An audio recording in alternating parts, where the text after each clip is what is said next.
పవన్ కళ్యాణ్ గారి భార్య అన్నా లెజినోవా ఇటీవలే తిరుమల శ్రీవారిని దర్శించుకున్న విషయం మనకందరికీ తెలిసిందే.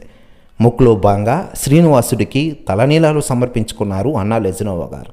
సింగపూర్లో తన చిన్న కుమారుడు మార్క్ శంకర్ చదువుకుంటున్న పాఠశాలలో అగ్ని ప్రమాదం జరిగి అగ్ని ప్రమాదంలో గాయపడిన ప్రాణాపాయం నుంచి బయటపడడంతో తిరుమల శ్రీవారిని కుటుంబంతో కలిసి దర్శించుకోవాలని AP deputy CM Pawan Kalyan garu భావించారు. అన్నా లెజినోవా మతపరంగా క్రిస్టియన్ కావడంతో తిరుమలలో డిక్లరేషన్ ఫామ్ పైన సంతకం చేశారు.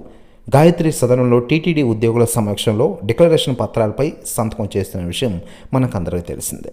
మరోవైపు ఆమె తలనీలాలు సమర్పించుకున్న విషయం మనకందరికీ తెలిసిందే. మరోవైపు అన్నా లెజినోవా తలనీలాలు సమర్పించుకోవడంపై సెలబ్రిటీలు, రాజకీయ నాయకులు స్పందిస్తూ ఉండగా అలనాటి హీరోయిన్, రాజకీయ నాయకులు విజయశాంతి గారు స్పందించారట. ఆమె మాట్లాడుతూ, ఈరోజు పవన్ కళ్యాణ్ గారి చిన్న కుమారుడు మార్క్ శంకర్ త్వరగా కోలుకుంటున్నారు. ప్రమాదం అని తెలియగానే నేను పవన్ కళ్యాణ్ గారికి ఫోన్ చేశా. అన్ని విషయాలు తెలుసుకున్నా. రాబోయే రోజుల్లో మార్క్ శంకర్ మన ముందుకు వచ్చి ఉంటారు అంటూ సంచలన వ్యాఖ్యలు చేశారట విజయశాంతి గారు.